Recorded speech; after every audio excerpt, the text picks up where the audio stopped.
Kita akan bersama-sama membaca dari surat kepada orang Ibrani pasal yang ke-10 ayat yang ke-35 sampai dengan 39. Ibrani pasal yang ke-10 ayat yang ke-35 sampai dengan 39. Pasal 11 ayat yang ke-6. Pasal 11 ayat yang ke-6.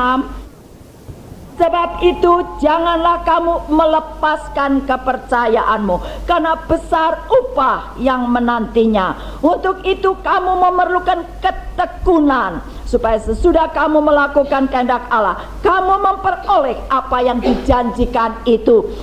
Sebab itu jangan kita melepaskan kepercayaan ini. Untuk itu dibutuhkan ketekunan. Sebab apa? Orangku yang benar akan hidup oleh iman. Jadi saudara-saudara, orangku yang benar akan hidup oleh iman. Jadi tanpa iman, orang yang benar tidak bisa hidup. Jadi orang yang sudah percaya kepada Tuhan, orang yang benar, tidak hidup karena doktrin sesuatu gereja, tidak hidup juga karena peraturan-peraturan.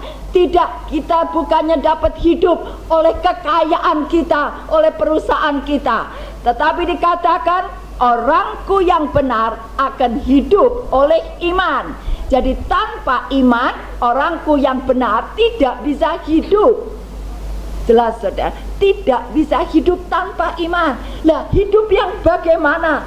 Semua orang, kita juga hidup sekarang. Semua orang hidup, tapi yang dimasukkan hidup di sini adalah hidup ilahi, hidup berkemenangan, hidup berkelimpahan, hidup dengan penuh gairah, sukacita, sehat, hidup dengan penuh kebahagiaan. Orang yang di dalam penjara, dia hidup, tapi di belakang terali besi, dia hidupnya adalah hidup yang sebetulnya tidak ada masa depan, hidup yang bukan berkelimpahan, dia tidak bisa kemana-mana.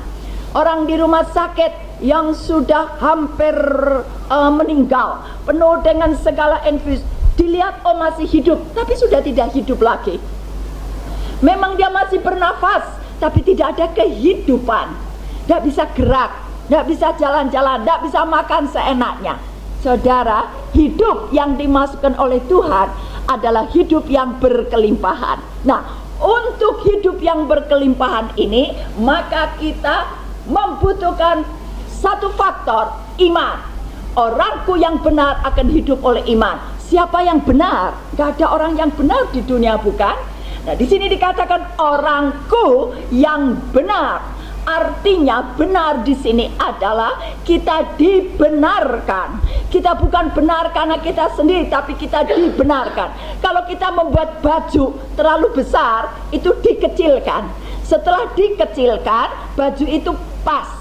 Yang besar, yang kebesaran udah nggak ada. Yang ada adalah yang pas. Baju besar dikecilkan, membuat hitungan 2 tambah 3 sama dengan 6. Salah, nak, betulkan, dihapus, kemudian dibetulkan, dibenarkan. Sekarang 2 tambah 3 sama dengan 5, yang salah tidak kelihatan. Kalau saudara-saudara menjadi anak Tuhan, kita dibenarkan oleh Tuhan, kita dibenarkan oleh iman. Roma 5 ayat yang ke-9 dikatakan, kita dibenarkan oleh iman. Jadi saudara-saudara, sekarang kita ini dibenarkan oleh iman itu. Jadi di hadapan Tuhan kita sudah bukan orang-orang yang salah lagi. Sudah dihapus. Dosalah kita dihapus oleh darah Yesus, sehingga kita menjadi orang-orang yang benar di hadapan Tuhan. Nah, orang-orang yang dibenarkan inilah adalah orang-orang yang akan hidup oleh iman. Karena tanpa iman kita tidak dapat hidup dan tidak dapat berkenan kepada Allah. Nah, jadi iman itu bukan seperti payung yang kalau hujan dibuka, kalau nggak hujan ditutup. Bukan itu.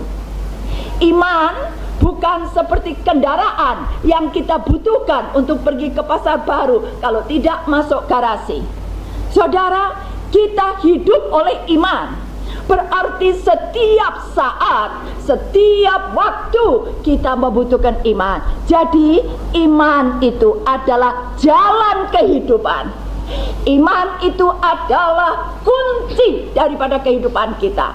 Tanpa iman kita tidak dapat hidup. Nanti kita akan tanya, apakah iman itu?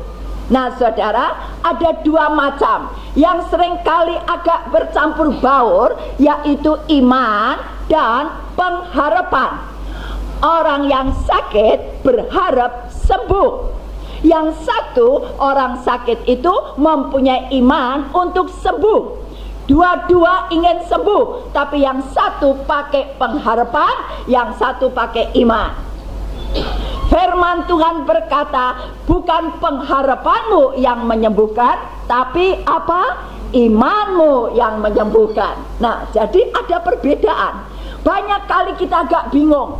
Oh, sudah didoakan. Oh, bagaimana? Oh, saya harap saya sembuh. Itu bukan iman, itu pengharapan. Nah, pengharapan itu apa? Pengharapan itu adalah sesuatu yang di depan kita, yang kita inginkan. Berharap supaya kita sembuh, kita berharap kita berhasil, kita berharap mendapat jabatan yang baik, kedudukan itu ada di depan kita. Itu pengharapan dan baik. Orang tanpa pengharapan menjadi putus asa. Orang mesti punya pengharapan, saudara, ya. Pengharapan itu juga ada dalam Alkitab. Namun pengharapan itu ada di depan kita. Kita rindukan sesuatu. Tapi untuk sampai ke pengharapan ada jalannya, yaitu iman. Jelas. Jadi iman ini adalah sesuatu yang membawa kita kepada pengharapan kita. Apa itu iman? Ibrani 11 ayat 1 berkata, iman adalah dasar dari segala sesuatu yang kita harapkan dan bukti dari segala sesuatu yang kita tidak lihat. Ini rumusnya dari iman. Iman adalah dasar dari segala sesuatu yang kita harapkan. Nah, pengharapan itu mengawang. Pengharapan itu adalah sesuatu yang ada di udara. Kita mengharapkan sesuatu. Apakah kita akan mencapai pengharapan? Gak ada yang tahu. Kita harap menjadi orang kaya, gak tahu apa benar kita akan menjadi kaya. Kita mengharapkan sembuh, apa betul itu akan terjadi? Pengharapan ada, tapi dasarnya tidak ada. Jelas ya. Nah, iman ini adalah dasar dari apa yang kita harapkan. Jadi pengharapan kita mulai kuat dengan adanya iman, itu dasar. Kemudian yang kedua, dan bukti dari segala sesuatu yang kita tidak lihat. Ada buktinya dari apa yang kita tidak lihat. Orang Kristen hidup bukan hanya atas dasar penglihatan. Di dalam Korintus dikatakan 2 Korintus 5 ayat yang ke-7, 2 Korintus 5 ayat yang ke-7, kami akan menyebut beberapa ayat. Kita tidak ada kesempatan membaca semua, tapi sudah dapat mencatat untuk kemudian di rumah mengulang kembali. Dikatakan 2 Korintus 5 ayat 7, sebab hidup kami ini adalah hidup karena percaya, bukan karena melihat. Orang kalau sudah melihat tidak butuh percaya lagi, tidak butuh. Tapi yang belum kita lihat itu diperlukan percaya. Kalau dikatakan, oh ada orang yang matanya 3, luar biasa, hidungnya kanan kiri sini, wah tidak percaya. Kalau sudah lihat, nggak perlu percaya lagi, karena kita sudah lihat. Justru manusia seringkali dikacaukan oleh hal ini. Kita selalu berkata, nanti kalau sudah lihat saya mau percaya. Nggak perlu lagi. Kalau saya di sini membawa satu bungkusan, saya bilang isinya berlian semua. Siapa saudara yang percaya, yang mau nanti jam 2:05 datang ke kamar saya, tak beri. Nah, kalau saudara sudah lihat, nggak perlu percaya. Justru karena sudah tidak lihat tapi sudah percaya, saudara datang, bukan karena saudara percaya. Nah, sekarang Iman adalah dasar dari apa yang kita harapkan. Jadi pengharapan kita tidak ngawang. Ada dasarnya, ada fondasinya, ada fondamennya, sehingga kuat pengharapan itu, dan itu iman. Kemudian masih belum jelas mungkin. Iman adalah bukti dari apa yang kita tidak lihat. Nah, ini begini umpamanya. Ada seorang suami istri yang baru menikah. Oh, mereka baru saling mengasihi dan sebagainya. Lalu istrinya ulang tahun. Kemudian dia berkata, suaminya tanya, kamu ingin apa sayang? Oh, saya ingin almari es tapi yang gede gitu. Karena panas saya bisa masuk ke dalamnya gitu ya. Karena mungkin AC masih kurang. Nah, jadi minta yang gede. Wah, dan suaminya masih membara cintanya pertama itu. Lalu dia cari di toko-toko. Nah, pada suatu hari dia pulang, dia berkata, aku sudah dapat almari es ukuran 3 meter lebarnya gitu, lebar sekali. Oh, mana barangnya? Oh, pokoknya aku sudah dapat. Nah, istrinya, loh kamu udah bawa apa-apa, hanya bawa akte tas kecil. Iya, kamu udah percaya? Tapi saya belum lihat. Ini loh buktinya. Lalu dibuktikan dengan apa? Secari kertas kwitansi. Nah, ini buktinya, ini loh aku sudah beli. Barangnya belum datang, tapi hanya kwitansinya. Istrinya lihat, oh ya, kalau aku sudah dapat beli toko ini. Langsung belum melihat barangnya, dia sudah panggil pembantu-pembantunya. Ayo sini, pergi ke ruang makan ini. Coba ambil ukuran, diukur 3 meter. Nah, ini TV minggir saja ini. Ini lemari kecil juga minggir. Lemari ini juga minggir. Sebab buat apa nyonya? Pokoknya semua minggir. Sebab aku nanti akan mempunyai almari es yang gede. Mana nyonya? Tidak ada apa-apa. Ini ada buktinya. Kwitansinya adalah bukti. Mungkin besok belum datang, 2 hari, lo mana papa belum datang. Ya mungkin nanti baru dikirim, barangkali kendaknya begini-begini. Tapi dia udah yakin, udah diukur-ukur, sudah disediakan tempat karena ada buktinya. Nah saudara, iman itu adalah dasar dari apa yang kita harapkan dan bukti dari apa yang kita tidak lihat. Hidup kita akan berubah kalau kita benar-benar memiliki ini. Karena tanpa iman tidak bisa hidup. Orangku yang benar, yang sudah menjadi milik Tuhan, tidak bisa hidup tanpa iman. Iman bagaimana? Iman yang berdasarkan firman Tuhan. Dan iman kepada Tuhan berarti iman kepada kata-kata Tuhan. Kalau orang berkata ibu sebaja, orangnya tidak bisa dipercaya. Apanya yang tidak bisa dipercaya adalah omongan saya, betul. Selalu, oh itu orang bisa dipercaya, apanya? Omongannya. Jadi iman selalu berhubungan dengan kata-kata. Jelas saudara? Oleh sebab itu 2 Korintus 4 ayat yang ke-13 berbunyi begini. Maka kami juga percaya dan sebab itu kami juga berkata-kata. Jadi iman selalu berhubungan dengan kata-kata. Saudara percaya dengan hati, Roma 10 ayat 10. Saudara percaya dengan hati, saudara dibenarkan. Tapi untuk diselamatkan, saudara harus mengaku dengan mulut. Jadi iman adalah soal hati dan soal mulut. Jadi saudara luar biasa. Sekarang untuk kita bisa hidup yang berkelimpahan, harus menjadi orang yang memiliki iman. Orangku yang benar akan hidup oleh iman. Sebab tanpa iman tidak mungkin menyukakan hati Allah. Jadi kita boleh rajin melayani, menginjil ke sana kemari. Tapi kalau kita tidak punya iman, artinya kita tidak berkata-kata seperti yang Alkitab katakan, maka kita tidak berkenan kepada Allah. Jelas ya. Wow, saya nginjil kemana-mana, tapi kata-kata saya celaka, hidupku aku susah, percuma, aku doa juga nggak didengar. Ini loh, persoalan juga tidak selesai. Itu bukan kata-kata sesuai dengan firman Tuhan. Oh mustahil, pokoknya ini bisa terselesaikan. Itu bukan kata-kata firman Tuhan. Karena firman Tuhan berkata tidak ada yang mustahil bagi orang yang percaya, dikatakan. Oh, dan segala sesuatu mungkin. Oh, dan bagi orang percaya kita tidak ada adakah hal yang terlalu besar bagi Allah untuk melaksanakan, kata Alkitab di dalam Yeremia. Jadi saudara-saudara, kalau kita mau hidup oleh iman, bukan seperti payung yang kalau perlu butuh dibuka, kalau enggak butuh ditutup. Tidak. Orang anak Tuhan untuk bisa hidup dalam kelimpahan setiap hari harus hidup oleh iman. Artinya hati saudara percaya dan mulut saudara mengatakan apa yang saudara percayai. Saudara mengalami persoalan, mungkin suami sedang tidak setia atau ada sakit penyakit. Nah, saudara butuh iman. Nah, iman itu dikatakan bukti dari yang tidak lihat dulu. Belum sembuh, suami belum bertobat, tapi saudara hidup oleh iman. Ini jalannya. Untuk mendapatkan pengharapan harus ada iman. Dan tempo-tempo tidak besok terjadi, tempo-tempo 1 minggu, tempo-tempo 1 bulan. Tapi dikatakan kita harus tekun.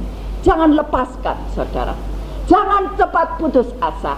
Karena iman itu membawa kehidupan. Iman kepada firman Tuhan.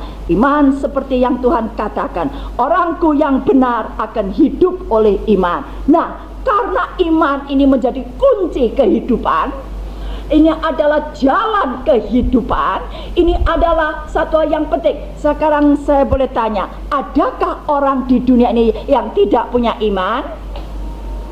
Ada enggak, saudara? Tidak ada. Semua punya iman. Tapi iman kepada siapa? Macam-macam.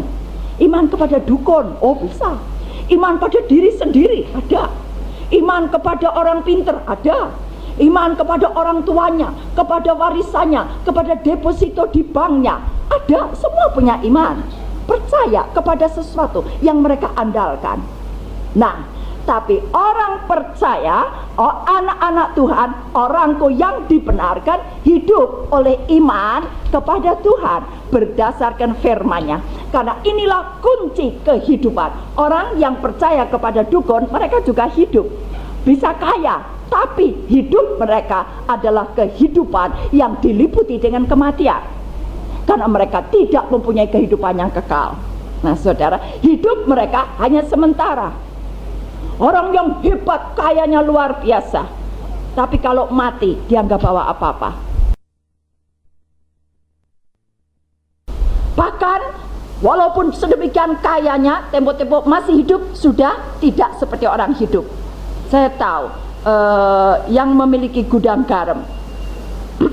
Nah, itu orang yang kaya sekali, yang baru meninggal nih. Waduh, sampai luar biasa. Katanya kalau jam 4 sore begitu lewat kota Kediri nggak bisa jalan karena pegawainya berapa puluh ribu begitu. Wah, jadi tapi dia hidup.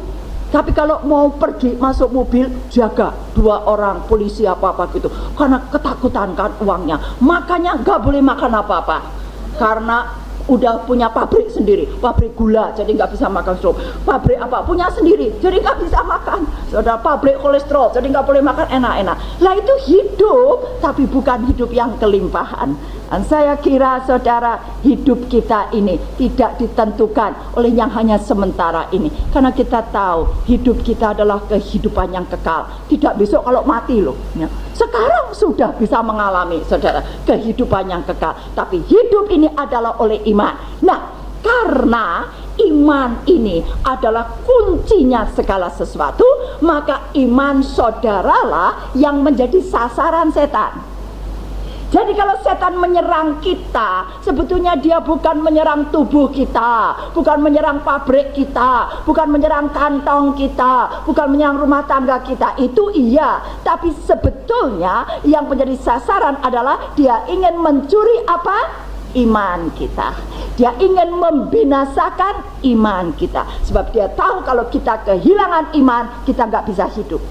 Oleh sebab itu kita mesti perang. Nah, saudara, mari kita baca 1 Timotius pasal yang ke-6 ayat yang ke-12. 1 Timotius pasal yang ke-6 ayat yang ke-12. Terjemahan Lama berkata, peranglah peperangan iman yang benar. Jadi kita itu diperintahkan untuk perang. Tapi banyak daripada kita salah sasaran. Kita bukan perang iman, tapi perang saudara. Kita bukan perang iman, tapi perang rumah tangga. Kita bukan perang iman, tapi perang antar gereja, antar kelompok, antar saudara. Tidak ada, saudara. Di dalam Alkitab kita diperintahkan perang, tapi perang iman. Apa itu perang iman? Kalau perang saudara, musuhnya ya saudara, bukan? Perang gereja, musuhnya ya gereja. Perang antar bangsa, musuhnya ya bangsa-bangsa yang ingin memerangi. Kalau perang iman, jadi kita mesti tahu musuhnya iman. Jelas saudara ya. Karena kita perang iman, maka musuh kita adalah musuh terhadap iman kita. Nah, kalau kita tidak tahu persis kekuatan musuh kita, siapa musuh kita, di mana musuh kita, maka seringkali kita menembak ngawur, saudara. Mestinya bukan suaminya ditembakin, saudara. Mestinya bukan pendetanya yang ditembak, karena nggak tahu musuhnya ini yang mana, jadi ngawur, saudara. Dan inilah jadi sebab daripada kekacauan. Kalau begitu setan senang, wah dia tepuk tangan, ayo betul, saudara. Itu saling perang saja, saling fitnah, saling gosip antar anak-anak Tuhan, antar persekutuan, antar gereja. Sebetulnya Tuhan menghendaki hal yang lain. Nah, sekarang saudara, sebelum kita melihat kepada peperangan ini, mari kita baca lagi 2 Korintus 4 ayat yang ke-18. Kita tidak memperhatikan yang kelihatan, tapi yang tidak kelihatan. Sebab yang kelihatan itu sementara, artinya berubah-ubah dan nanti hilang. Tapi yang tidak kelihatan itu kekal. Nah saudara, jadi perhatian kita jangan hanya pada yang kelihatan, sehingga kita jadi lemah iman, sehingga kita salah sasaran. Kita memperhatikan yang tidak kelihatan. Ini artinya jangan saudara salah. Nanti saudara pulang mau menyeberang jalan, ada truk yang gede, saudara berkata, tadi Ibu Setbaja berkata nggak usah perhatikan yang kelihatan, jadi biar ada truk yang gede tabrak aja, saudara. Nah itu kan kelihatan, nggak usah perhatikan. Lah saudara remuk, saudara meletet kalau kita nabrak truk. Jadi kita harus tahu, dalam bidang alamiah kita pakai secara hukum alamiah, betul enggak? Tapi dalam bidang rohani kita pakai hukum rohani. Lah seringkali dalam bidang rohani kita pakai hukum alam, nggak cocok, saudara. Ya, dan bagi hal-hal yang rohani atau hal yang alami kita mau pakai hukum rohani, nggak cocok, saudara. Oh, nggak bisa. Kita harus tahu, kita diberi hikmat. Ini hal alami, oke? Jadi kalau saudara jalan ada truk, ya lihat saudara. Kalau saudara tahu hujan deras dan saudara flu, ya jangan sengaja. Kita bisa ada payung, ada mantel, kecuali terpaksa apa boleh buat. Jadi kalau saudara mempunyai mungkin sedang sakit mah, ya jangan bilang saya nggak perhatikan sambal, biarin makan sambal coba, saudara nggak sembuh ya. Nah tapi untuk hal-hal rohani, untuk hal-hal yang iman, sukacita, damai sejahtera yang dari Tuhan, semua kesembuhan yang dari Tuhan, kita mesti pakai hukum rohani. Nanti saudara akan mengalami sesuatu yang indah. Jadi yang kelihatan itu bukan yang tidak ada, sebab Alkitab berkata kita tidak memperhatikan yang kelihatan, jadi yang kelihatan ada. Tapi yang tidak kelihatan juga ada. Nah sekarang kali kita lupa bahwa yang tidak kelihatan itu ada, saudara. Bahwa Tuhan yang tidak kelihatan itu ada. Nah, kalau kita berkumpul di sini, Tuhan hadir di sini, saudara percaya itu. Oh, saudara, kalau kita berpaling kepada Allah, harus percaya, harus Allah ada. Tiap Setiap kali saudara masuk dalam kamar atau saudara di mana saja, saudara mulai ingin berkomunikasi dengan Tuhan. Nggak bisa berdoa dalam bahasa yang biasa karena sibuk dalam pekerjaan. Saudara berdoa dalam bahasa roh, pada saat itu Allah ada. Dan dia akan memberi kepada orang yang sungguh-sungguh mencari dia. Nah, ini penting. Jadi saudara, sekarang dikatakan dalam 1 Timotius 6 ayat 12, peranglah peperangan iman yang benar. Kenapa mesti perang? Oleh sebab iman menjadi sasaran dari setan. Maka itu kita perang iman. Dan sekarang kita akan meneliti apa itu musuh-musuh terhadap iman kita. Kalau kita tahu musuh kita, kekuatannya, di mana dia, besarnya seberapa, jadi kita tahu membidikkan sasaran yang tepat. Nah, sekarang ada beberapa, tapi mungkin tidak ada banyak waktu untuk merenungkan kesemuanya. Tapi dengan cepat saja yang lain-lain. Pertama, musuh yang pertama dari iman kita adalah kurang pengetahuan akan firman Tuhan. Ayatnya ada. Kurang pengetahuan akan firman Tuhan. Nah, Hosea pasal yang keempat, ayat yang keenam dan ayat 14 dikatakan, umatku binasa sebab tidak ada pengenalan akan Tuhan, akan firman Tuhan. Jadi kalau kita kurang pengenalan firman Tuhan, kita jadi lemah. Iman kita merosot. Sebab iman datang dari mana, saudara? Pendengaran oleh firman Tuhan. Jadi kalau kita kurang mendengar firman Tuhan, kurang membaca, kurang merenungkan firman Tuhan, iman kita mulai merosot, mulai digerogoti setan. Akhirnya kita lemah, tidak bisa perang. Kenapa orang dikatakan harus perang iman? Kalau perang mesti kuat. Orang yang lemah nggak bisa perang. Jadi kita mesti kuat. Dan untuk kita kuat, kita harus banyak mendengar, membaca, merenungkan firman Tuhan, menyimpan firman Tuhan, melakukan firman Tuhan. Nah, saudara-saudara, jadi kurang pengenalan akan firman Tuhan itu membuat kita menjadi lemah. Artinya itu musuh iman. Contohnya, ya, sebagai ilustrasi, pada waktu kelompok haji berangkat, entah kloter keberapa, di koran ditulis bahwa pesawat yang menuju ke Mekah itu terbakar, tapi masih bisa mendarat dengan selamat di Bombay. Masih bisa mendarat dengan selamat. Tapi ditulis banyak yang mati. Sebab setelah mendarat, orang-orang yang di dalamnya tidak tahu melepas sabuk kursinya. Gak ngerti, mereka belum pernah naik mungkin, atau barangkali karena kacau, ya, karena bingung, karena rusak, gak bisa. Lalu ditulis mati. Andai kata mereka bisa membuka, mereka gak mati, karena bisa keluar dari pintu, masih bisa, banyak yang selamat. Tapi yang tidak bisa di kursinya, malah lebih tidak bisa buka, akhirnya mereka terbakar. Para stewardess juga bingung, mereka menolong semuanya sudah keluar, tapi di situ nggak bisa. Banyak yang mati karena tidak tahu melepas sabuk pengaman, sabuk kursi. Jadi matinya itu sangat konyol, orang katakan. Andai kata bisa buka saja bisa hidup. Banyak daripada kita yang karena tidak kenal firman mati secara rohani, saudara. Kita jadi nggak karu-karuan. Karena nggak kenal firman, nggak tahu bahwa sebagai orang Kristen nggak boleh minum-minum air kembang, makan-makan kembang kantil dan sebagainya.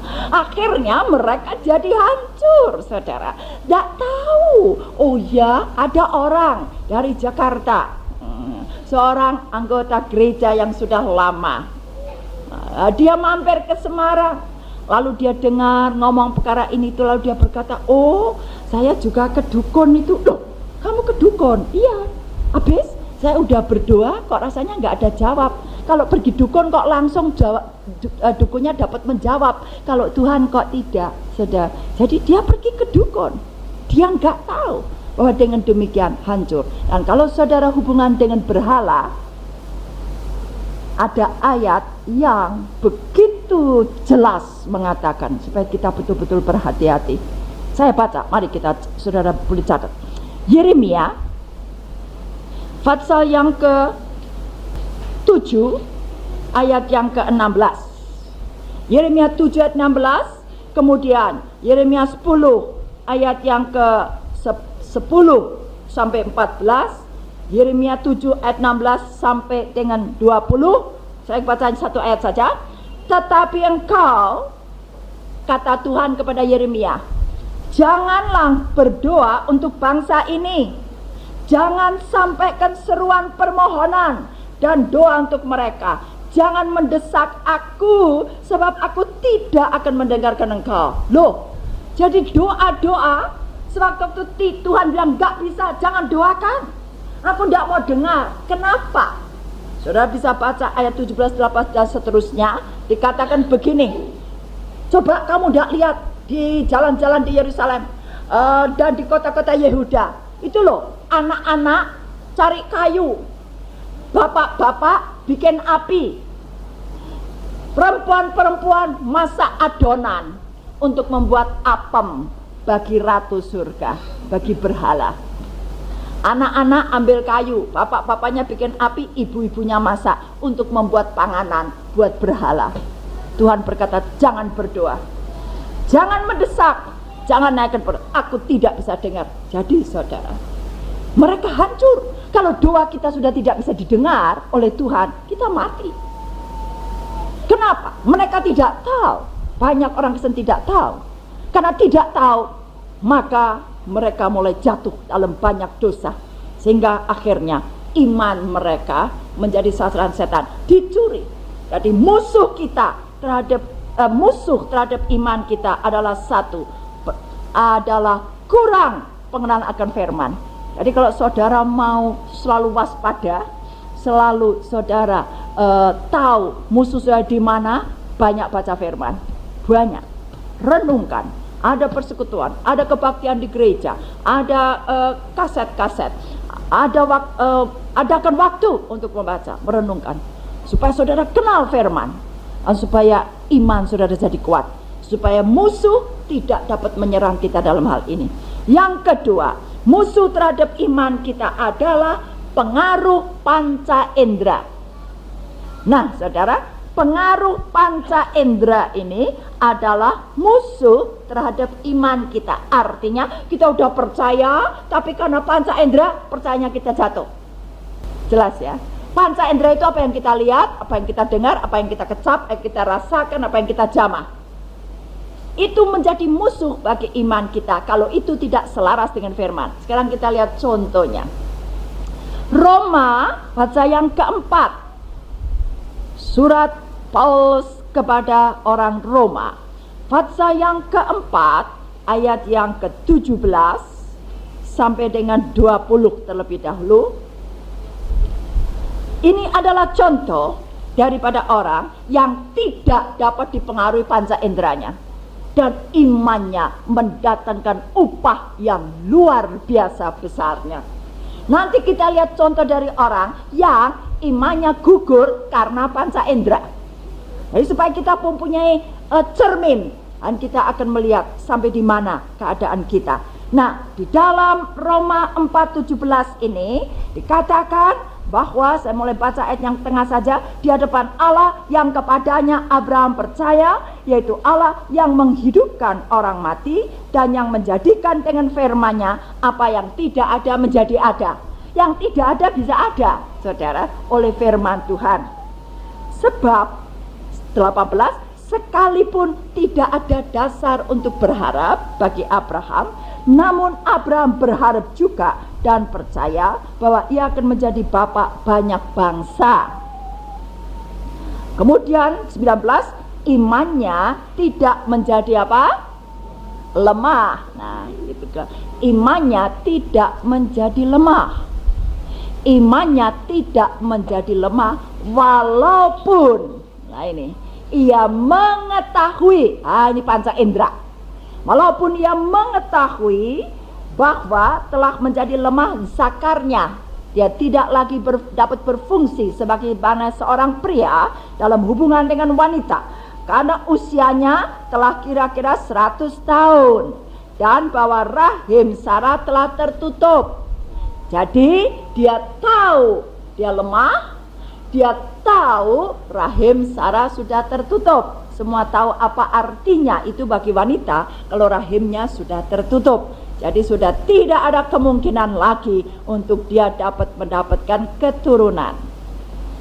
Tetapi 20, terhadap janji Allah ia tidak bimbang karena ketidakkepercayaan, malah ia diperkuat dalam imannya dan ia memuliakan Allah dengan penuh keyakinan bahwa Allah berkuasa untuk melaksanakan apa yang telah ia janjikan. Walaupun tahu panca inderanya, tapi dia tetap beriman. Maka itu Abraham dikatakan bapak orang beriman. Nah, kita biasanya beriman kalau sudah melihat sesuatu, kalau sudah mendapat pertolongan, saya percaya. Waduh, banyak orang dari berbagai gereja kalau dipanggil doa untuk orang sakit, ini sakitnya sakit flu gitu, wow, terus berani dalam nama Yesus sembuh gitu, berani. Tapi kalau sakitnya udah gini, oh Tuhan kehendakmu yang jadi gitu. Karena kan selamat, andai kata mati, kita ini nggak ada kesalahan apa-apa. Jadi jangan, kalau udah begitu jangan lantas pura-pura wah bisa sembuhkan dan sebagainya. Nggak usah, doa serahkan kepada Tuhan. Itu tandanya sebetulnya bukan karena nyerah kepada Tuhan, tapi karena nggak ada iman. Terus terang, saya juga kalau dipanggil orang begitu, aduh ini Tuhan, ya kalau hidup lah, kalau enggak mau tiwas gembar-gembor Tuhan, tiwas gini gitu. Nah itu adalah hal tunjukkan kita tidak ada iman. Karena apa? Panca indera. Karena mata melihat orang udah megap-megap, kita nggak berani berdoa, betul enggak saudara? Terus terang, karena melihat keadaan udah sama sekali tidak bisa tertolong, nggak punya iman lagi. Tadinya suaminya masih baiklah, tapi belakangan ini lebih parah keadaannya. Waduh, malah saya melihat dia dan teman saya tahu dia dengan orang lain dan sebagainya. Mata mulai ikut, telinga mulai mendengar, terus langsung gak bisa berdoa lagi. Waktu masih ada pengharapan sedikit, rasanya suaminya masih baik, oh masih berdoa. Nah, jadi iman kita itu kayak yoyo, saudara, naik turun, buat mainan setan, ayo naik gitu, turun lagi, saudara. Nah, dengan demikian iman kita menjadi sasaran setan, kita tidak bisa hidup karena orangku yang benar hanya hidup oleh iman. Dan iman adalah keyakinan akan apa yang tidak terlihatan. Sekarang kita melihat ini, matematika saja Alkitab itu, tidak ada yang sulit sebetulnya. Nah, cuma sekarang kita tahu kenapa panca indera itulah yang seringkali menjadi musuh terhadap iman kita. Tadinya kita berdoa, waduh, yakin, pakai pustik. Lalu dengar orang ngomong, waduh, dokter berkata sudah nggak bisa sembuh lagi, terus nggak punya iman kita. Udahlah, kalau gitu nyerah saja. Sering kali begitu. Jadi ada seorang ibu, dia sakit agak parah, lalu didoakan hamba-hamba Tuhan. Matanya terus mulai berkilauan begitu, terus bisa senyum. Aduh, saya percaya dah saya sembuh. Oh, puji Tuhan. Nah, ini orang-orang hamba-hamba Tuhan ini pulang. Datang orang lain, tetangganya, aduh Ci, bagaimana Ci? Aduh, aku sembuh, aku sudah didoakan. Oh ya syukur Ci, kalau kamu bisa sembuh. Tapi tetangga saya yang sebelah sana itu sakitnya persis seperti Ci, mati loh Ci barusan itu. Oh ya, persis seperti saya. Iya, mati dia. Mati. Oh kalau begitu aku juga mati. Langsung saudara, panca indera, telinga mendengar langsung turun. Ini musuh terhadap iman kita. Oleh sebab itu kita jaga supaya panca indera jangan sampai menjadi sesuatu dipakai oleh setan untuk mengalahkan iman kita. Sebab iman tidak berdasarkan panca indera. Iman berdasarkan apa? Firman Tuhan, saudara-saudara. Nah, Abraham ini, oh dia udah tahu, udah 100 tahun, dia tahu, merasa tidak mungkin punya anak, tapi dikatakan terhadap janji Allah dia tidak bimbang. Karena ketidakkepercayaan, malah ia diperkuat dalam imannya dan memuliakan Allah. Nah, Memuliakan Allah, tadi sudah dikatakan, memuji Tuhan, menyembah Tuhan adalah salah satu kunci untuk meningkatkan iman kita. Saudara, Abraham menjadi kuat karena dia memuliakan Allah. Dia tidak berkata kepada teman-temannya, aduh, aku ini bagaimana ya? Bab Allah memang berjanji, aku akan mempunyai anak, tapi coba aku udah 100 tahun, Sarah udah tertutup rahimnya, masa bisa? Kalau dengan demikian, apakah ia memuliakan Allah? Tidak, sebab itu kata-kata bukan kata-kata Allah. Kata-katanya ini bukan sesuai dengan firman. Itu kata-kata berdasarkan panca indera, berdasarkan perasaan. Jadi dia lemah. Tapi di sini dia memuliakan Allah. Nah, sekarang kita bisa gambarkan ya, caranya bagaimana dia memuliakan Allah. Ada seorang hamba Tuhan, dia bercerita begini. Pada satu hari waktu Abraham 75 tahun, malaikat Tuhan datang. Tuhan berkata, lihat ke atas, hitung bintang. Gak bisa Tuhan. Nah, ya sudah, sedemikian banyaknya anak-anakmu nanti seperti bintang itu, luar biasa. Dijanjikan. Tapi umur 75 tahun, 76, 77, 80, gak terjadi apa-apa. 90, gak terjadi apa-apa. Malah Sarah lebih lagi, sudah gak ada kekuatan. Dia juga. Nah, coba bayangkan saudara, kalau ini terjadi dengan kita, terus terang kita udah gak punya iman, ya toh, udahlah jangan pengharapan lagi, nanti malah jadi kecewa, gak usah. Tapi Abraham memuliakan Allah. Nah, waktu dia umur 90 tahun, dia adakan ulang tahun, pesta ulang tahun. Tentunya teman-temannya juga yang sebaya. Wah, mereka datang. Ada yang sudah punya buyut tentunya, dan punya macam-macam gitu. Wah, mereka datang semua. Lalu mereka kasih selamat kepada Abraham. Tapi muka mereka prihatin. Mereka cinta Abraham. Namanya Abram menjadi Abraham, artinya bapak orang bapak banyak bangsa, namanya Abraham. Jadi mereka tahu, semua tahu artinya itu, Abraham bapak banyak bangsa. Jadi teman-teman ini kasih selamat. Oh, selamat ya Bapak aduh, mau ngomong Abraham kok nggak enak, udah tua nggak punya anak gitu. Selamat ya Bapak Abraham gitu, mukanya prihatin. Abraham, oh terima kasih, aku senang. Mungkin tahun depan istriku akan gendong bayi karena Tuhan sudah janji. Dan di teman-temannya sodok-sodok, aduh mbok yang ngilo gitu, mbok lihat di cermin udah tua gitu kok. Mereka, tapi Abraham suka cita. Temannya datang lagi, selamat ya, oh terima kasih, tahun depan istriku nanti akan gendong anak gitu ya. Mereka tertawa, mereka tidak ngerti, tapi Abraham memuliakan Allah. Dia ulang tahun lagi 95, temannya datang lagi, mereka lebih prihatin, tapi Abraham memuliakan Allah karena tidak goncang. Dia tidak dipengaruhi panca inderanya, tapi dia dipengaruhi oleh apa? Firman Tuhan dan janji Tuhan. Itu adalah kunci untuk kita punya iman, saudara. 95 tahun, dia adakan pesta lagi, semua datang, wah gitu. Mereka memberikan salam dengan lebih prihatin. Abraham tetap sukacita sampai umur 99 tahun, adakan pesta lebih besar lagi. Oh, yang diundang lebih banyak lagi, mereka lebih susah, tapi Abraham tetap memuliakan Allah. Dan akhirnya kita baca dengan penuh keyakinan bahwa Allah berkuasa melaksanakan apa yang telah ia janjikan. 100 tahun dan Sarah 90 tahun gendong bayi, saudara. Oh, janji daripada Allah harus ditepati, dan Tuhan berkata terjadilah sesuai dengan imanmu. Jadi kalau kita ini jangan melepaskan iman kita, maka firman Tuhan pasti terjadi dalam kehidupan kita.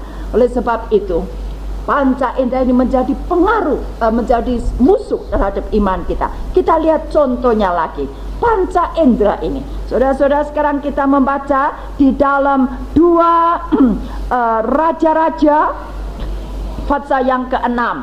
2 Raja-Raja pasal yang ke-6. Kita tidak akan membaca keseluruhannya, tapi saudara tahu ceritanya adalah mengenai Nabi Elisa. Sebagian ada di timur, sebagian ada di barat, sebagian di sana.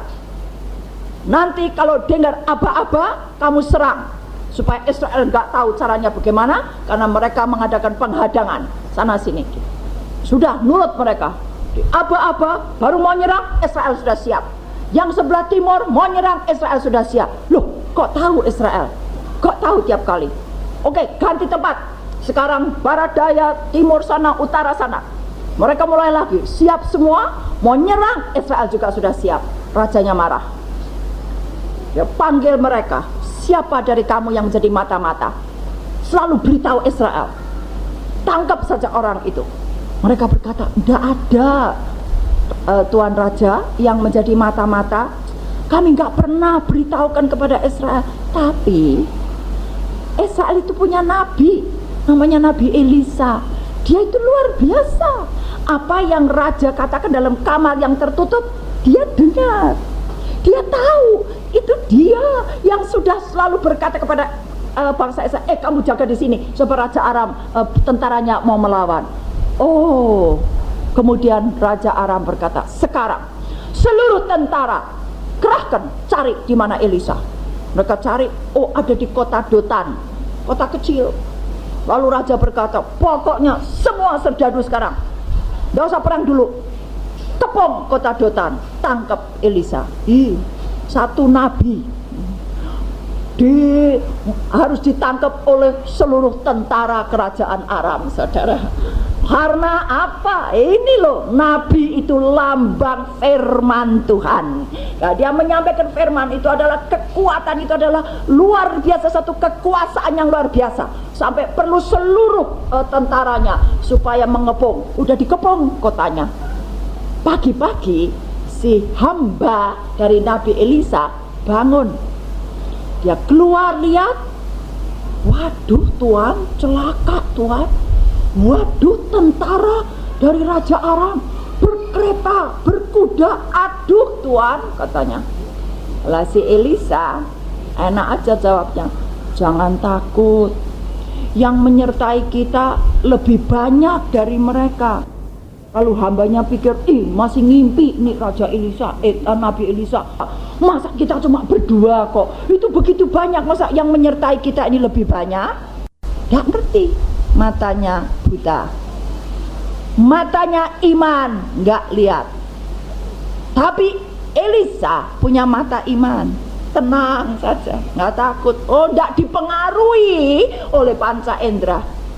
Dia bilang, jangan takut, yang menyertai kita lebih banyak gitu. Gak ngerti. Lalu Elisa berdoa, pendek saja, Tuhan celikkanlah matanya. Waktu didoakan demikian, dia teriak lagi, si hamba ini, aduh Tuhan, Bapak Nabi Elisa, aduh, aku melihat sekarang kereta berapi dari surga yang mengelilingi kita, jauh lebih banyak dari kereta berkuda dari Raja Aram. Nah saudara, panca indera seringkali membuat kita takut, celaka aku, putus asa, kalau begini minum begon sayang gitu. Oh, sudah nggak ada pengharapan lagi, percuma jadi Kristen aku, percuma aku pergi tiap kali ke persekutuan. Oh, nggak ada, ini coba keadaannya, persoalannya. Panca indera saudara mempengaruhi. Tapi kalau kita mau berdoa juga seperti Elisa, Tuhan bukakan mataku, mata iman, untuk melihat akan bala tentara surga, akan kuasa Tuhan yang luar biasa. Dan betul saudara, setelah itu maka tentara itu mendekat. Memang ada, bukannya tidak ada. Tapi yang satu hanya melihat dengan mata badani, tapi yang satu melihat dengan mata jasmani dan mata rohani. Elisa tidak memperhatikan yang kelihatan, tapi dia memperhatikan yang tidak kelihatan, dan itulah memberikan dia kekuatan. Orang-orang itu mendekat. Lalu Elisa sekarang ganti doanya. Tadi Tuhan celekkan mata hambaku, sekarang Tuhan butakan mata tentara itu. Lalu mereka semua melek tapi merem saudara ya. Melek tapi nggak kelihatan. Waduh, nggak bisa tangkap, nggak bisa. Mestinya mau nangkep Elisa, sekarang malah digandeng. Ayo ikut saya. Jadi digiring semua masuk. Lalu mereka yang lain dari orang Israel berkata, bunuh saja. Jangan dibunuh. Kasih makan. Lalu dikasih makan. Sudah dikasih makan, ayo sekarang kembali kepada rajamu sana. Jadi mereka kembali. Tidak bisa berbuat apa-apa, saudara, terhadap orang yang beriman. Saudara percaya ini? Oh, boleh ada serangan dari siapapun, saudara. Tapi kalau kita punya mata iman, dan kalau kita yakin kita tidak akan melepaskan iman kita perang peperangan iman, maka kita tahu bahwa di balik awan-awan yang gelap ada terang yang bersinar dari wajah Tuhan, saudara. Di balik semua tentaranya yang menyerang, ada tentara surga yang lebih banyak jumlahnya. Di balik batu-batu yang dilontarkan kepada kita, ada kemuliaan Tuhan yang akan menudungi kita sehingga tidak terkena. Luar biasa. Dan akhirnya Elisa sebagai lambang dari firman Tuhan. Raja Aram pinter, tapi ya bodoh. Pinternya dia tidak tangkap jenderal-jenderal Israel, tapi dia tangkap Elisa, karena dialah kunci daripada kemenangan Israel, yaitu lambang firman Tuhan. Nabi itu menyampaikan firman, itu lambang, itu yang engkau dicuri. Kalau itu ditangkap, Israel hancur. Saudara, peliharalah firman Tuhan dalam hatimu. Jangan sampai tercuri oleh keadaan apapun yang mempengaruhi engkau melalui panca indera, saudara. Jangan sampai tercuri, karena kalau ini tercuri, hancur kita. Raja Aram tahu, tangkap Elisa, tapi Elisa tidak dapat ditangkap, saudara. Perang peperangan iman. Nah, sekarang kita lihat contoh satu orang lagi yang dipengaruhi panca indera, akhirnya dia jatuh. Kita baca di dalam Matius pasal yang ke-14. Matius pasal yang ke-14 mulai ayat 22 sampai dengan 33. Kita juga tidak akan membaca kesemuanya, tapi ceritanya adalah Tuhan Yesus telah memberi makan kepada 5.000 pria, ditambah dengan wanita dan anak-anak mungkin 10.000. Lalu di dalam Injil Yohanes dikatakan mereka akan menjadikan Yesus menjadi raja. Tapi Yesus datang tidak untuk menjadi raja di dunia ini. Dia datang untuk melepaskan, menyelamatkan kita. Akhirnya setelah itu dia suruh murid-muridnya nyebrang dulu. Setelah Yesus berhasil dalam pelayanan yang luar biasa, dengan 5 roti dan 2 ikan, dia dapat memberi makan 10.000 orang. Dia bukan tinggal di situ, minta dielukan, digotong oleh orang, digotong di atas tanduk, kemudian dikasih karangan bunga. Ayo engkau jadi raja kita. Tuhan tidak itu. Setelah itu terjadi, dia sendiri naik ke atas bukit untuk berdoa kepada Allah Bapaknya. Saudara, demikian kita. Kalau kita berhasil dalam sesuatu, jangan kemudian mencari karangan bunga, kalungan bunga oleh orang.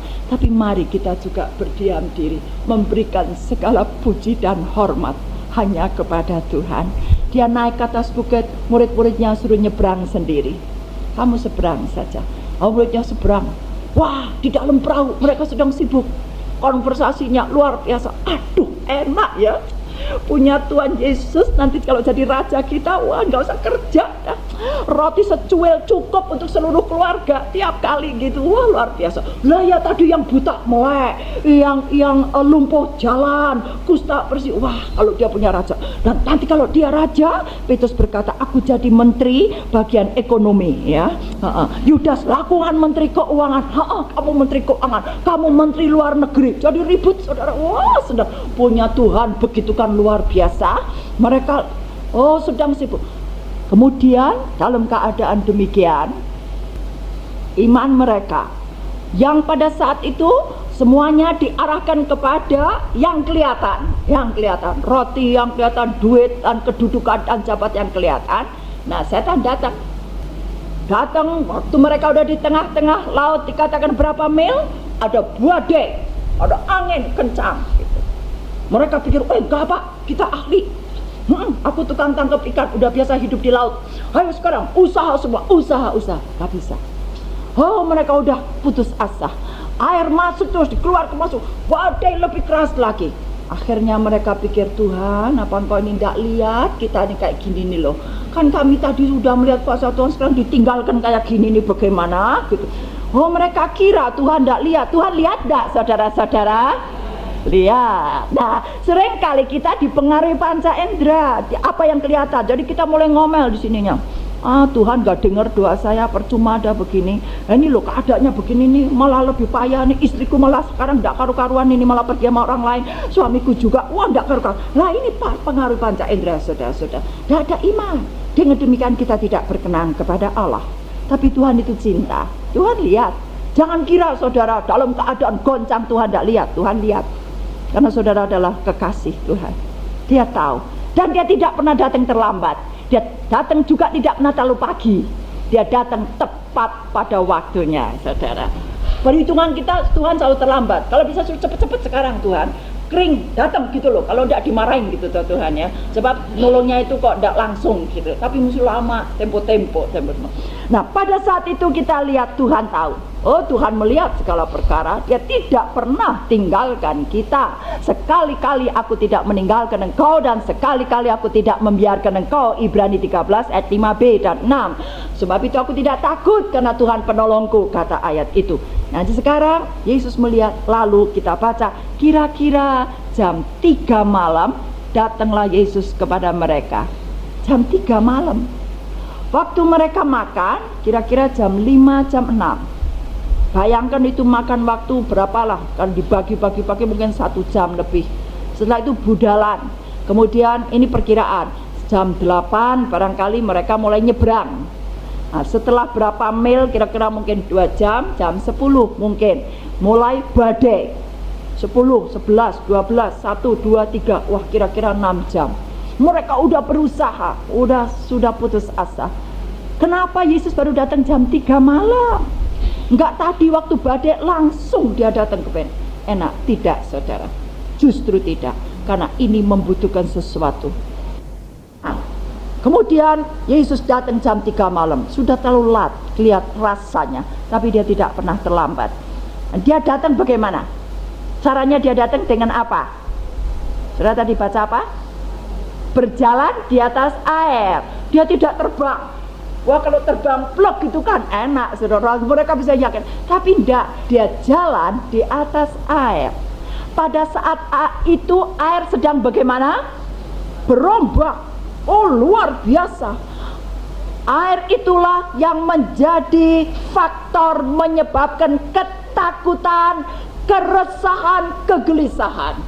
Waktu itu air itu adalah musuh yang sedang berusaha untuk menyerang sebetulnya iman daripada orang-orang, daripada murid-murid Tuhan.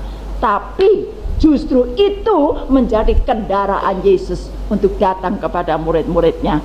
Jadi Roma 8 ayat 28, sekarang aku tahu bahwa segala sesuatu mendatangkan apa? Kebaikan bagi orang yang mengasihi Allah dan yang terpanggil menurut rencana Allah. Rencana Allah, bukan rencana kita. Dan rencana Allah selalu baik. Jadi sekarang dia datang di atas air. Apa yang menakutkan, apa yang justru merupakan satu pencobaan yang besar, itu seringkali dipakai oleh Yesus untuk menyatakan kuasanya. Karena kalau saudara tidak mengalami badai, saudara tidak mengalami persoalan, saudara tidak akan melihat kuasa Tuhan, bukan? Kalau hidup saudara enak terus gitu, senang terus, semuanya beres, saudara lupa. Saudara anggap ini adalah jasa. Kita tidak melihat kuasa Tuhan, tapi justru adanya badai. Dan badai itu adalah jalan bagi Tuhan untuk menyatakan kuasanya. Dia datang, tapi murid-muridnya dipengaruhi panca indera. Waktu mereka melihat Yesus, mereka teriak-teriak, hantu. Tuhan dikatakan hantu gitu, malah dibalik, saudara. Suka balik manusia ini. Kuasa Tuhan suka dibalik. Waktu itu Yesus sekarang berkata, nah kalau kita mau dengar saja, jangan dengar kata-kata orang. Jangan selalu artinya memberikan perhatian lebih. Dengar sih boleh, saudara, tapi jangan memberikan perhatian lebih kepada kata-kata orang daripada kata-kata Tuhan dalam menghadapi persoalan. Orang berkata, wah tidak mungkin kamu selesai. Sekarang kamu pergi saja ke orang pintar. Nah saudara dengar, Oh, ini tidak mungkin sembuh, kata dokter, ini mesti mati. Nah, saudara dengar kata itu, dan orang itu akan mati. Sekarang Yesus berkata. Nah, kalau Yesus berkata, pasti terjadi sesuatu, asal kita mau dengar. Tapi kalau pendengaran kita dipengaruhi, panca kita dipengaruhi, kita nggak bisa dengar dan nggak bisa melihat Yesus. Waktu itu Yesus berkata, dan dia berkata apa? Tenanglah, aku ini, jangan takut, ini aku, bukan yang lain. Petrus yang biasanya selalu nomor satu, bahasa Belanda berkata Hanji de Forster, itu selalu nomor satu. Dia, oh Tuhan, kalau memang betul Engkau ini Tuhan, suruhlah aku juga jalan di atas air, Tuhan. Lalu Yesus jawab apa? Inget dong, kamu kan manusia, gak bisa kalau kamu, aku ini Tuhan, kalau kamu bisa, sudahlah kamu sabar-sabar saja, masuk di dalam perahu. Tidak, saudara. Yesus ingin supaya kita tidak hanya melihat, tapi juga mengalami kuasa Tuhan, saudara. Dan untuk itu dibutuhkan iman. Yesus berkata, mari datang. Nah, jadi mari, dalam kata ini ada dua unsur. Satu, dia menyetujui Petrus jalan di atas air. Kedua, kalau dia menyetujui, dia memberi kesanggupan. Saudara percaya enggak itu? Kalau Tuhan sudah bilang ya, dia tidak akan tinggalkan saudara di tengah jalan. Ingat saudara, jangan kita mau digoncangkan oleh suara apapun. Kalau Tuhan sudah jelas berkata ya, mari kita datang, tidak peduli apa yang terjadi, kita tidak tenggelam. Tuhan memberikan persetujuan dan Tuhan juga memberikan kesanggupan. Lalu Petrus mulai buka-buka. Lah teman-temannya, Petrus, kamu jangan aneh-aneh. Maksud kamu mau jalan di atas air? Gak mungkin dong. Kamu inget dong, jangan sok gitu loh, fanatik gitu. Buat diam-diam aja di sini. Nanti kan ya sampai ke situ. Jangan fanatik loncat-loncat gitu. Nyanyi tepuk-tepuk tangan, jangan loncat, jangan fanatik. Pelan-pelan saja. Oh, dia dipegangin, tapi tidak. Petrus loncat keluar dari kapal, lalu dia berjalan di atas air. Bisa, saudara? Bisa. Karena berjalan atas perintah daripada Tuhan, tidak ada yang mustahil. Petrus jalan di atas air. Dikatakan, lalu Petrus turun dari perahu dan berjalan di atas air mendapatkan Yesus. Iman. Tetapinya, ketika dirasainya tiupan angin, takutlah ia dan mulai tenggelam. Rasa apa ini? Panca indera, betul enggak? Ya. Oh, ketika dirasainya tiupan angin, tadinya dia jalan, lihat Yesus, tapi waktu berasa angin, pasti pandangan matanya tidak lagi kepada Yesus, tapi dia lihat kanan kiri. Waktu dia lihat kanan kiri, matanya, mulutnya nggak diam. Loh, aku jalan di atas air, nggak mungkin. Loh, gitu, sus, tolong saudara. Iya, begitu dikuasai oleh panca indera, dia tenggelam. Tadinya jalan, nggak apa-apa, menghadapkan Yesus. Ketika dirasainya, reaksi mulai jalan. Perasaan, mata melihat, telinga mendengar, angin, ombak, mulut berkata, dia tenggelam. Ini adalah satu peristiwa yang tertulis di sini yang menjadi cermin, menjadi pelajaran bagi kita. Berapa banyak kali kita goncang oleh kena peristiwa, oleh kena panca indera kita, oleh kena mendengar, oleh kena melihat, oleh kena kemudian merasa sesuatu, kita jadi goncang. Dan saudara-saudara, tapi syukur Petrus kemudian berteriak, Tuhan tolong. Segera Yesus mengulurkan tangannya, memegang dia dan berkata, hai orang yang kurang percaya. Nah, iman Petrus sekarang yang turun. Karena apa? Panca indera. Kurang percaya. Mengapa engkau bimbang? Jadi tiap kali kalau kita bimbang, berarti percaya kita, timbangan kita tadinya begini. Tapi begitu kita bimbang, ini bimbang lebih berat, percaya jadi ringan. Jadi saudara-saudara, lawannya iman adalah takut dan bimbang. Sekarang bagaimana supaya kita perang, menang dalam hal ini? Yaitu tetap kita ingat musuh kita Yang pertama, kurang pengenalan akan firman. Yang kedua tadi adalah pengaruh panca indera. Sebetulnya ada 5, tapi kita akan menentukan satu lagi saja berhubung dengan waktu. Dan sekarang yang ketiga adalah kegagalan untuk bertindak sesuai dengan firman. Yang ketiga, yang keempat adalah kegagalan untuk mengakui firman Tuhan. Nah sekarang mungkin nanti kita bisa jadikan satu saja berhubung waktu.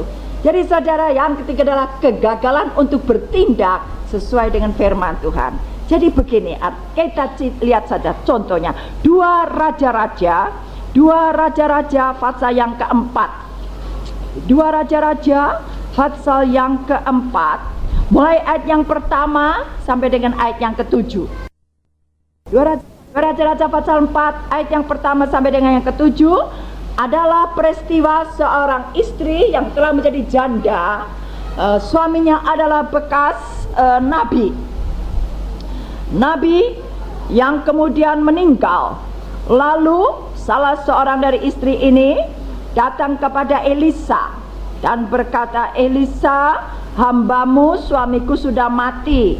Engkau tahu hambamu itu takut kepada Tuhan. Tapi sekarang penagih hutang sudah datang untuk mengambil kedua orang anakku menjadi budaknya.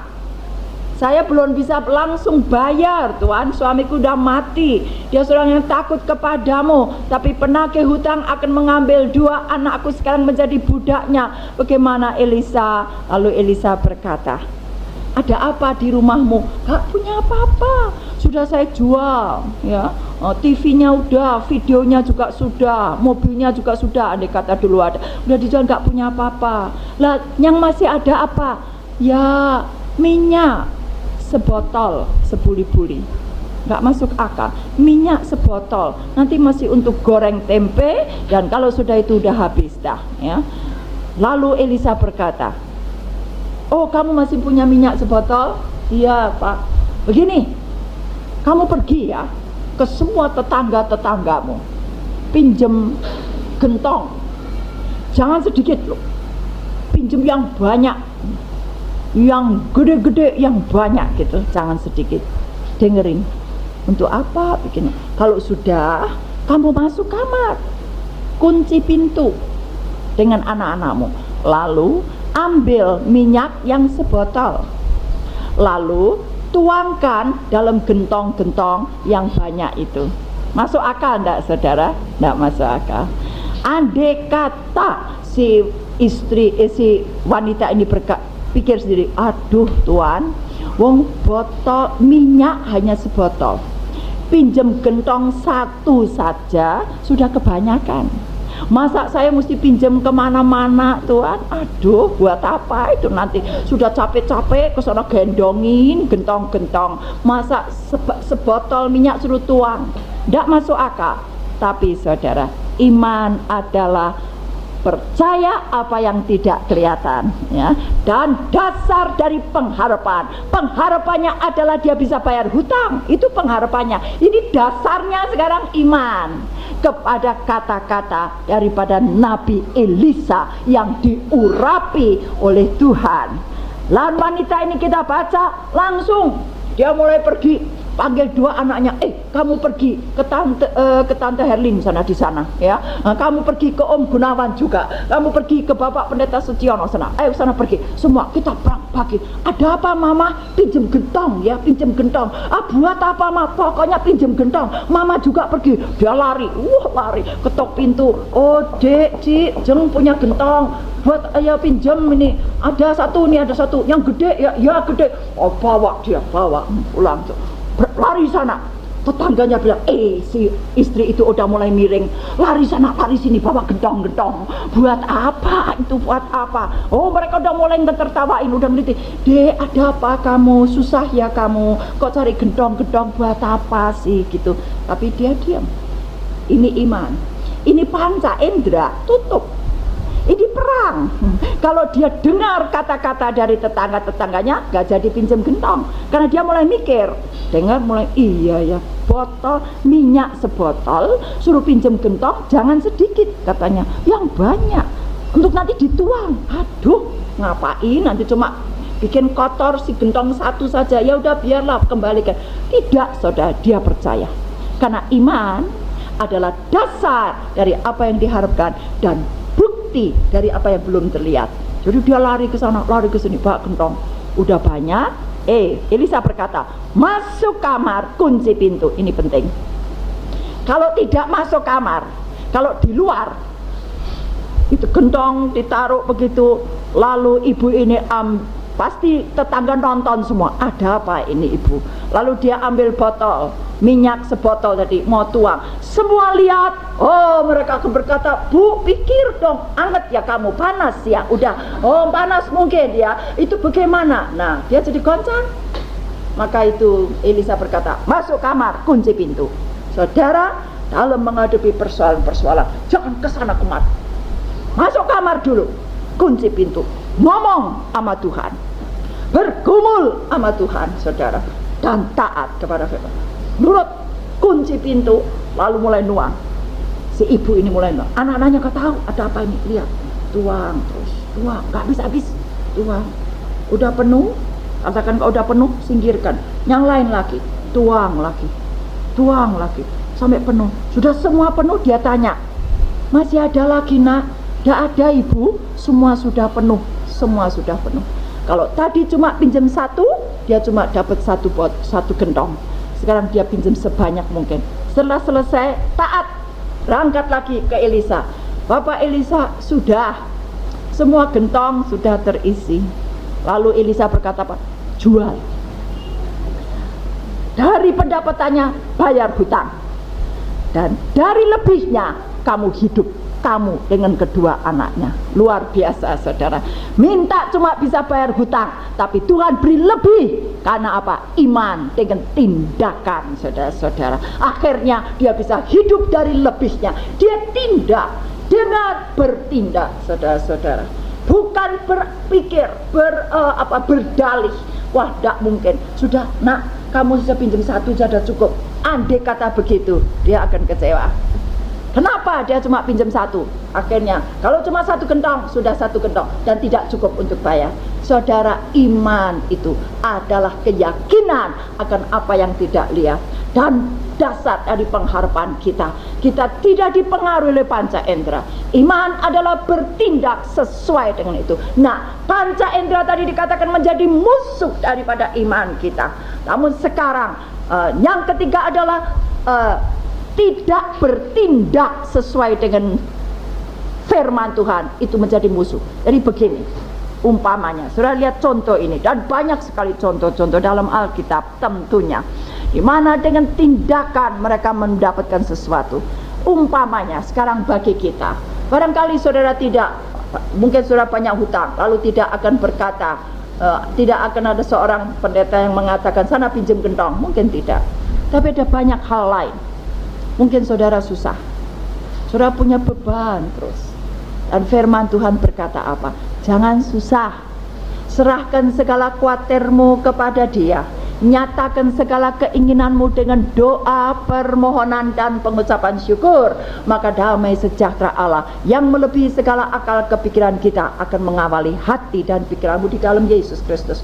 Jadi saudara, pada saat saudara akan goncang, pada saat saudara mulai gelisah, pada saat saudara mulai takut dan mulai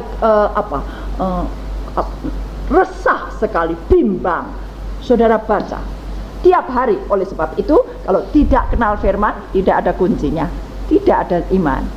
Saudara harus banyak baca setiap hari, dan setiap hari pasti nanti saudara mendapat satu atau dua ayat yang pas, yang cocok untuk keadaan saudara pada hari itu.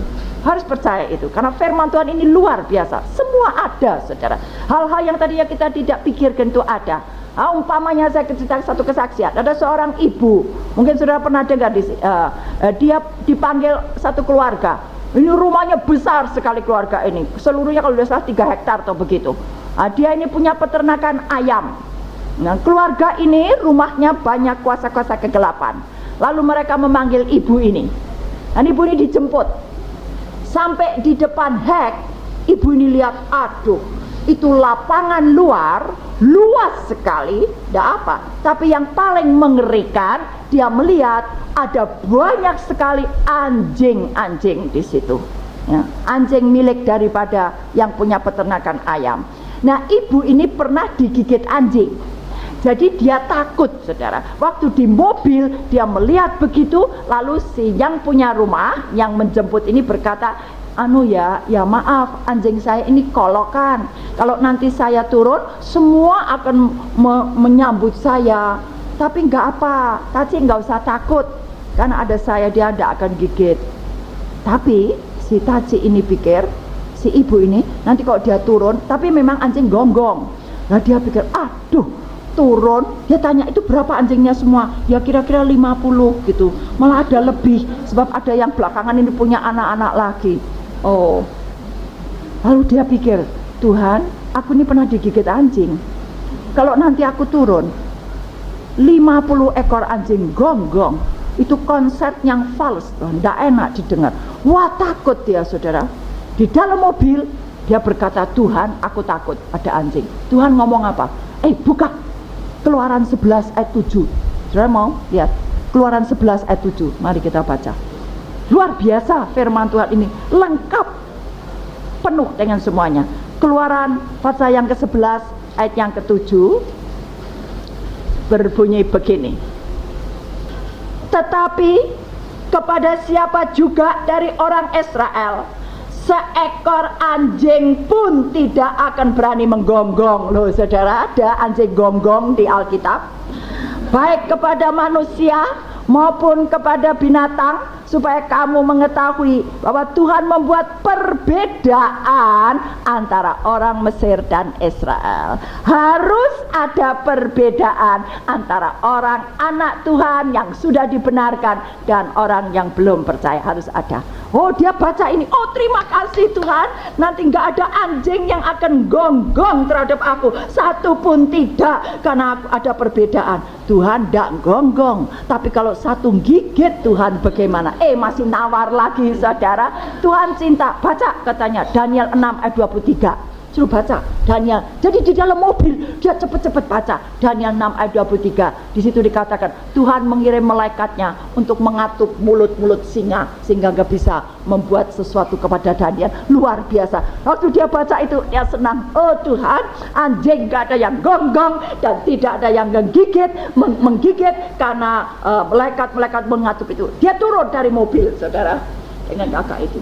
Dia turun, dia lihat, ini anjing-anjing manggut gitu, kasih hormat, jalan semua 50 pergi ke tempat lain, saudara. Jalan begitu. Dan ini yang punya rumah heran, loh kenapa tidak ada yang nyambut, kenapa ini anjing malah pergi semua.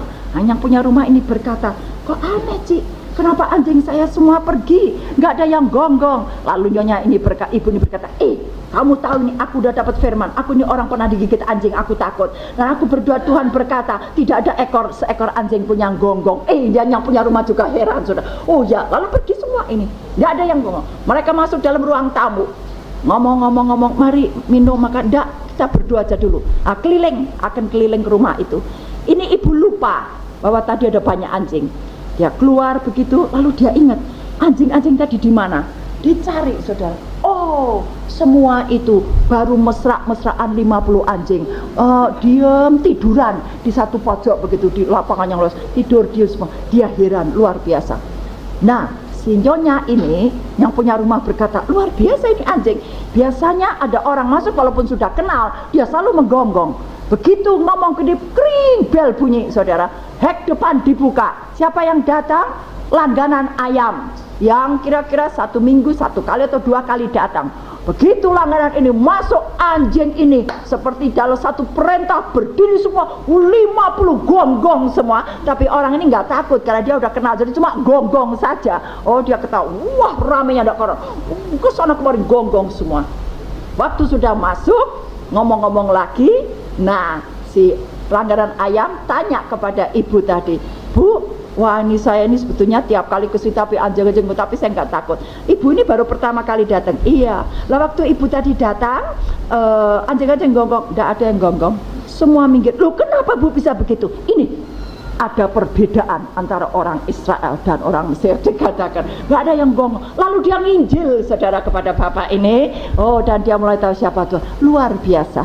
Dan ibu ini juga pada satu hari karena ada kesulitan di dalam rumah tangganya, suaminya marah-marah terus, jadi dia kepingin kembali ke anaknya di kota lain. Biasanya dia melayani terus di kota itu, tapi di kota sekarang gak berani, dia gak bisa waktu itu. Nah, suaminya sedang marah-marah, wah dia sedih, lalu dia pikir aku mau minggat, mau pergi. Suaminya ada di kerja, dia ambil pakaiannya dari lemari, dia lipatin begitu, masuk ke dalam koper. Sebentar lagi dia nanti akan pakai kendaraan, apa nggak tahu, mungkin pakai plane atau pakai apa, dia akan pergi. Dia simpenin semua, lempit, dilipat, masuk dalam koper. Dia dengar suara, baca Pengkhotbah 10 ayat yang keempat. Pengkhotbah 10 ayat yang keempat. Lalu dia langsung ambil Alkitab, lalu dia baca, bunyinya begini: jika amarah penguasa menimpa engkau, janganlah meninggalkan tempatmu, karena kesabaran mencegah kesalahan-kesalahan besar.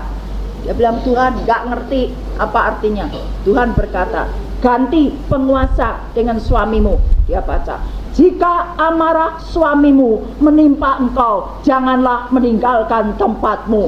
Dia cerita, aduh aku nangis, pakaian-pakaian saya buka lagi dari koper, saya gantung-gantung lagi, gak berani minggat saudara-saudara, karena kesabaran dikatakan mencegah kesalahan-kesalahan besar. Luar biasa. Kalau kita dekat dengan firman, maka setiap hari firman ini menjadi petunjuk pada jalan kita, yang tidak masuk akal saja, yang rasanya gak ada. Mungkin saya pernah cerita mengenai cangkokan luar negeri, saudara sudah dengar? Nah itu juga aneh sekali. Firman Tuhan begitu tepat sehingga meningkatkan kita. Nah kalau kita sudah membaca, lalu kita sudah mengenal itu tindakan.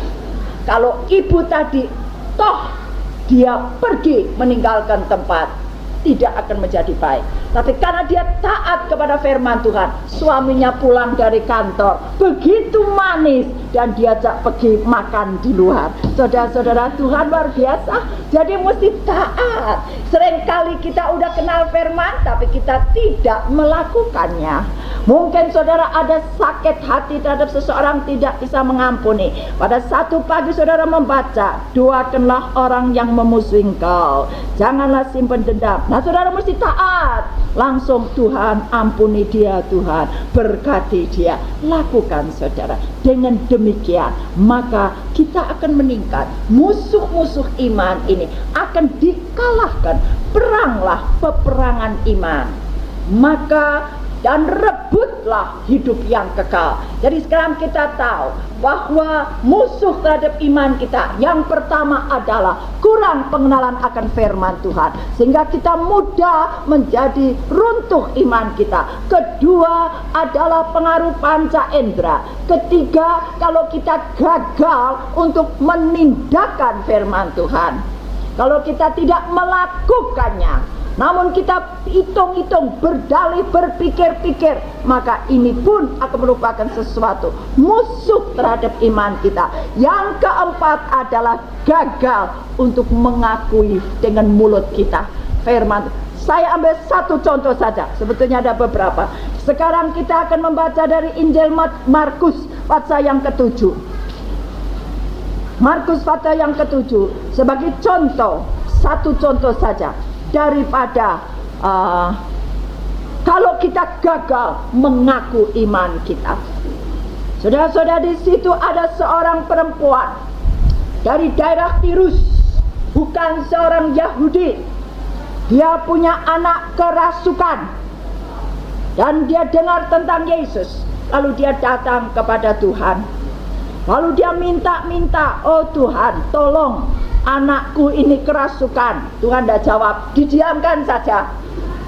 Dia minta lagi, Tuhan, anakku dikerasukan, tolong. Lalu murid-muridnya berkata bahwa Tuhan suruh dia pergi. Wah, terlalu cerewet wanita ini, prevalent gitu, suruh pergi saja Tuhan. Oh, dia minta lagi. Akhirnya Yesus berkata kepadanya, biarlah anak-anak kenyang dulu, sebab tidak patut mengambil roti yang disediakan bagi anak-anak dan melemparkannya kepada anjing. Bayangkan saudara, wanita itu dengar, oh roti pertolongan itu hanya untuk anak, bukan buat aku sebagai anjing. Ya udah, pergi aja, saya nggak mau lagi. Gitu enggak, saudara. Dia berkata apa? Tetapi perempuan itu menjawab, benar Tuhan, memang betul. Tetapi anjing yang di bawah meja juga makan remah-remah yang dijatuhkan anak-anak. Oh, ini pegang teguh ini. Tidak peduli ngomong apa, tapi dia pegang. Betul Tuhan, tapi anjing juga dapat remah-remah yang jatuh. Lalu Yesus berkata apa? Karena apa? Bukan, saudara, baca di sini dulu. Karena Yesus berkata kepada perempuan itu, karena kata-katamu itu sekarang pergilah, sebab setan sudah keluar dari anakmu. Luar biasa. Setan keluar karena apa? Kata-kata iman dari seorang ibu. Bukan karena Tuhan yang mengatakan, tapi karena kata-kata dari ibu ini. Dia pegang teguh, saudara, karena kata-katamu. Ulang sekarang, setan sudah lalu. Oh, Tuhan berkata karena kata-katamu, ibu. Saudara, dapatkah Tuhan nanti juga berkata kepada saudara dan saya, karena kata-katamu yang berpegang kepada iman, berpegang kepada firman Tuhan, pergilah kamu, selamat engkau, sembuh engkau, selesai persoalanmu, tertolong semuanya, karena kata-kata kita. Jadi saudara-saudara, musuh yang keempat terhadap iman adalah kalau kita gagal untuk berkata sesuai dengan firman Tuhan. Sebetulnya ada banyak sekali contoh yang lain di mana kita bisa melihat akan kebenaran daripada firman Tuhan. Namun sekarang kita tahu ada seorang wanita juga yang sakit meleleh darah 12 tahun. Oh, dia sudah putus asa. Tapi kalau dia dengar dari beberapa ibu yang berkata, ibu, Yesus akan lewat, maka perempuan ini terus bangun berdiri, pakai pakaian. Oh, dia sudah 12 tahun meleleh darah. Dia tidak boleh masuk rumah sembahyang, tidak boleh kumpul dengan keluarganya, tidak boleh dekat-dekat dengan orang di jalan karena dalam keadaan najis menurut hukum Taurat. Tidak boleh, dia sendiri, dia sampah. Dikatakan dia sudah pergi ke dokter mana saja, dan keadaannya tidak lebih baik, malah lebih parah. Uangnya habis, kesehatannya habis, darahnya meleleh keluar. Satu gambaran dari putus asa. Tapi kalau wanita-wanita lain, ibu-ibu datang dan berkata, ibu, Yesus lewat, maka timbul satu pengharapan. Lalu dia berkata, ini penting. Dia tidak berkata, terima kasih ibu, aku sudah kecewa berapa kali, ke dokter mana-mana tidak bisa sembuh, sudah biar aku mati saja. Dia akan mati. Dan waktu dia dengar nama Yesus, nama di atas segala nama, nama yang penuh dengan kuasa, nama yang membuat gitar yang kendor mengeluarkan nada kembali yang indah, seolah di stem kembali dan dapat mengeluarkan sesuatu yang indah. Pada saat dia dengar, dia pakai pakaian, dia keluar, dia tanya, ibu, yang mana Yesus? Yesus di jalanan, didesak-desak banyak orang. Tapi dia berkata, asal ku jamah jubahnya saja, aku pasti sembuh. Asal ku jamah jubahnya. Menurut aslinya dia tidak ngomong sekali, tapi berulang kali sendiri. Terus berkata, asal ku jamah jubahnya, aku pasti sembuh. Ini iman, saudara. Iman dengan kata-kata. Dia cari jalan, dia cari jalan. Oh, dia mendesak. Udah dapat 3 meter, mundur 2 meter, didorong orang, gak putus asa. Asal ku jamah jubahnya, aku pasti sembuh. Udah gak kuat, tapi dia kumpulkan tenaganya, jalan lagi 4 meter, mundur semeter, gak apa, maju sampai hampir dekat orang-orang Farisi. Ini wanita udah pucat, kurus begini, desak-desak. Dia didesak, dia didorong. Ini panca inderanya. Perasaannya mulai sakit. Kakinya terinjak, badannya didorong ke belakang. Kata-kata, oh kalau mereka tahu dia pendarahan, lebih lagi dia ditangkap. Karena dia melanggar Taurat. Oh dia dengar semuanya itu. Ini sekarang gambaran daripada musuh-musuh iman ditumplekkan kepada dia. Baik panca inderanya boleh digoncangkan, dengar segala sesuatu, perasaannya, pandangan matanya, telinganya mulai semua. Tapi dia tetap berkata, asal ku jamah jubahnya, aku pasti sembuh. Sampai berapa saat dia menjamah jubah Yesus dari belakang, dan saat itu juga berhentilah lelehan darahnya. Kuasa Tuhan mengalir dalam dia. Yesus didesak ratusan orang, gak ada satu yang mengalami kuasa. Tapi satu orang, ibu yang lemah, yang mendekati dengan pengakuan pada mulutnya, dengan iman, bukan hanya ingin tahu, bukan hanya ingin mendesak-desak, tapi satu kerinduan, asal ku jamah jubahnya aku pasti sembuh. Pada saat itu dia sembuh, dan Yesus berhenti. Lalu dia tanya, siapa yang menjamah aku pada jubahku? Lah murid-muridnya, Tuhan jangan aneh-aneh. Kamu ini pertanyaanmu udah masuk akal. Kamu tidak hanya dijamah, kamu didesak-desak gitu loh. Sampai kakimu sudah kotor semua, diinjek-injek. Lihat ini semuanya sudah hampir sobek dan sebagainya. Masa tanya siapa yang jamah? Ayo cepat Tuhan jalan. Ya anti anak Yairus mati. Mereka berkata, itu murid-murid Tuhan yang dekat dengan Tuhan. Oh mereka memberi komentar demikian. Tapi Yesus tidak. Tetap dia tanya siapa yang menjamah. Sebab Yesus berkata, ada kuasa keluar dari tubuhku. Kuasa Tuhan keluar kalau saudara punya iman dengan berpegang pada pengakuan. Jangan dipengaruhi panca indera. Saudara tetap berkata, aku percaya. Tidak ada yang mustahil bagi aku yang percaya.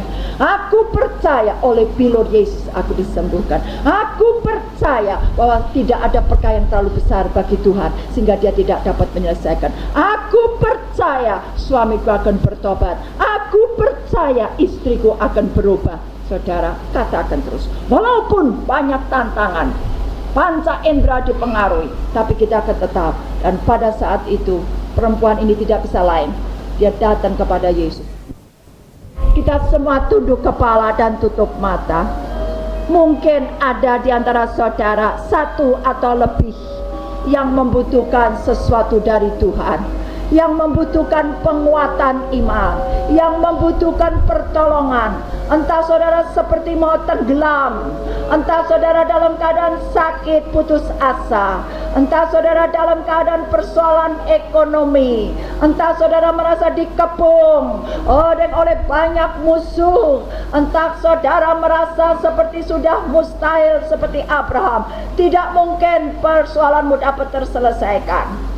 Mungkin, tapi saudara-saudara, kalau engkau percaya bahwa firman Tuhan ya dan amin, dan bahwa Tuhan siap melaksanakan firman-Nya, biarlah saudara-saudara yang percaya itu mengangkat tangan di hadapan Tuhan sebagai satu tanda bahwa engkau percaya bahwa Tuhan berkuasa menolong. Saudara, engkau angkat tangan sebagai satu tanda bahwa engkau percaya kepada Tuhan. Oh, dan kau tahu sekarang imanmu itulah yang dapat menolong. Dan engkau tahu musuh-musuh terhadap iman. Panca indera saudara, jangan itu mempengaruhi engkau. Oh, kurang pengenalan firman, engkau mulai hari ini akan sungguh-sungguh menyelidiki firman. Haus, lapar selalu akan firman. Mungkin kau sudah dengar tapi engkau tidak bertindak sesuai dengan firman. Sekarang tindakanlah itu. Dan mungkin kau sudah tahu dan percaya tapi tidak mengaku. Pengakuan yang negatif selalu keluar seperti sekarang. Saudara tahu mengaku, pegang kepada pengakuan iman saudara.